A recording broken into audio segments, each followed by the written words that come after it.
Hey guys, this is Hell Hades. This is a Raid Shadow Legends video. Okay, happy Halloween. Let's go.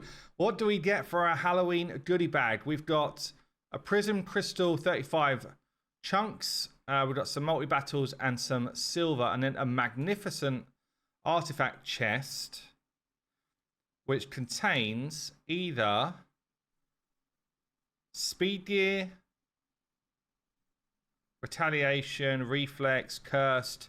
Honestly, actually, regen, like these are mainly the good sets, in fairness. This is mainly the good sets. So fair play. 10% chance of mythical out of 10 artifacts. Should get one mythical, and then like 2/3 should be 6-star out of the chest. Okay, let's check it out. Got to find it on my silly game because it doesn't load right. Oh, do we want to open it now? Let's do it. Let's do it. What's going on? 6-star curse, 6-star savage. We'll take it. For me, anything 5-star literally binned off at this point, but I'll definitely take 6-star legendary pieces still. Any mythical for me? No mythical for me. Any speed on the speed piece? Yes. Any damage on this? Yes. Yes. Okay, nice. Curse gear. I actually need better curse gear anyway, so that's kind of good. All right, not bad. Not bad. And then we get our prism shards. Do they go straight into the pot? Yes, they do. And I'd earned 35 from farming them, so I've got 2 summons. Let's check it out. What we're going to grab. Obviously, Epic Town. Getting some points for my pretty useless deck of fate, honestly. Double epics, and it's the same one. Oh man, what's the maths on that, guys? Come on, come on.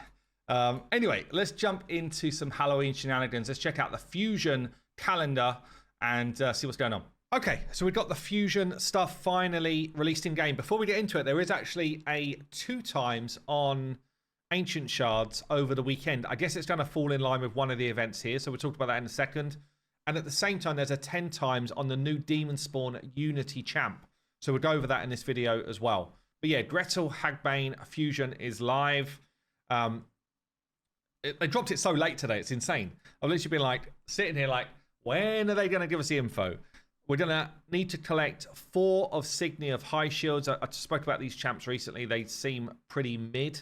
And then to make the 4 Signies, we're going to need to have 16 of Denid, the Tusk Knights, which are, they're actually void rares, so quite difficult to pick up. And then they go through all of the info here. I'm just interested if there's anything here about Hansel, who is the kind of like the second champion. Alone, Gretel feels kind of okay.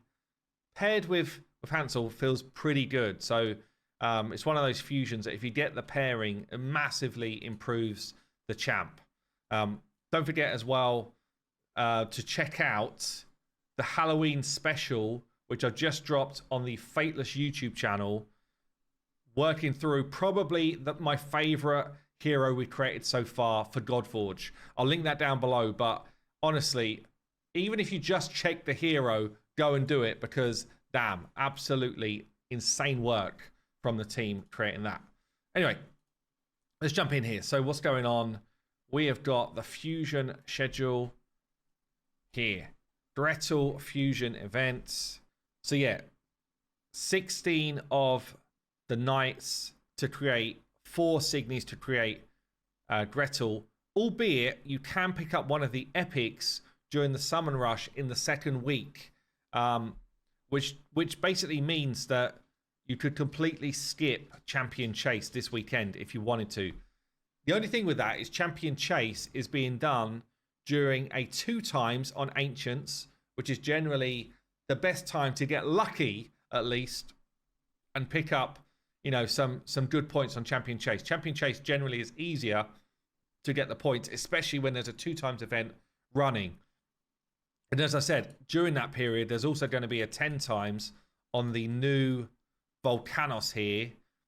This is over this weekend, who is a pretty nutty champ. So Demon Spawn, when you pair more people from his faction together, he starts going a bit insane. Like, damage received by this champion is decreased by 50% while this skill is not on cooldown. 50% straight damage reduction if there's one other demon spawn in the team. Each time a burn is activated on an enemy, 50% chance to reduce this skill's cooldown. And then if there's 3 demon spawns, if the target is under a burn debuff, this attack will ignore basically all of the nasty protection stuff. There's also this passive here. Whenever an enemy receives a buff or has their turn meter increased, 50% chance to place burn, which goes up to 70, which is nuts. If there's 1 demon on, it cannot be resisted, so no accuracy required. If there's 2, each time a burn activates, this champion gets 5% more ignore defense, up to 100%, which should be absolute cannons coming off his skills. And then we've got 3, places block revive debuff on enemies killed whilst under a burn. So pretty interesting champion, honestly. But obviously, you've got to pull that champion. This one here as well. Places a fear for 2 turns. Cannot be resisted if they're under a burn. So this guy needs 0 accuracy if there's 2... Is it 2? No, 1 other demon spawn around and the enemy are burning. If those 2 things happen, this guy needs 0 accuracy, which makes him a bit of a menace, honestly. So quite an interesting champ. Okay, let's have a look then at this schedule and see what the hell's going on. So kicking off from today, the only thing that is today is Dungeon Divers, which is good because they've released all the info super late. But we've got Dungeon Divers today. Just make sure it's all working properly because there's been some massive delay going on with my events and tournaments. Just make sure that it's all kicking in before you start burning any of your energy. And do make sure you check things like, the clan shop, is there any energy available? The bazaar, is there any energy available? Like, make sure you're using your resources as well as you can if you're going for this fusion. I've done tons of videos where we talk about how to achieve fusions. So Friday, we've got Champion Chase, we've got Ice Golem, like dovetailing into the Dungeon Divers.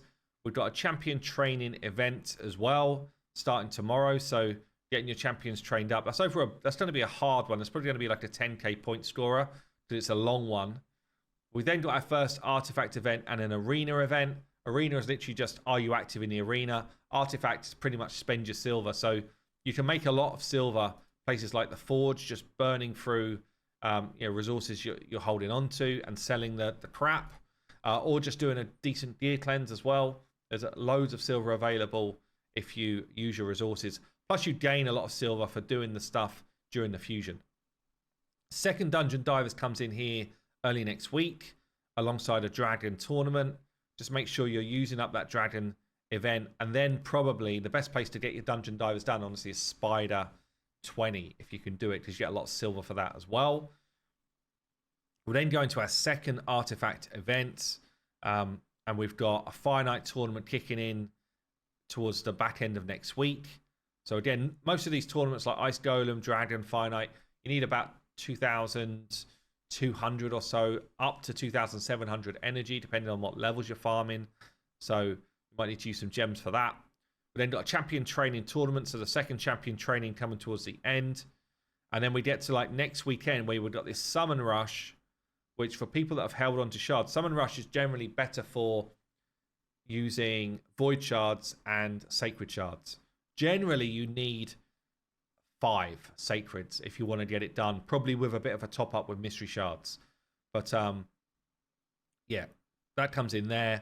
We've got Dungeon Diver 3. This is normally the one where most people fail because it basically, they've cleared out a load of their gems. They don't have much energy. And then over a weekend, they might miss it. They might miss finishing it. And then the Dungeon Diver events are hard.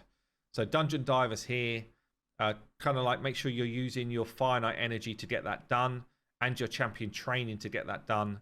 And then we've got the third artifact event alongside Spider as well. Spider does kind of like go into that Dungeon Divers as well if you want to be efficient. So, I mean, Gretel is, as I say, she's okay, but not crazy. She's definitely not a crazy champ. I've been meaning to do a proper like showcase of her alongside Hansel. I'm still going to try and get it done, but it probably will be over the weekend. So I wanted to get it done for yesterday, just ran out of time. But I will definitely try and get this done so that you've got a showcase of Greta on her own, and then what does it look like when Hansel joins the fray as well. But as I say, she's not crazy, she's just good. So drop defense on her A1. Again, if Hansel's around, it becomes an AoE. That makes it way more interesting. You've got a quad hitter here on the A2, ignoring sub defense and getting reset of cooldowns and turn meter feel if she kills people.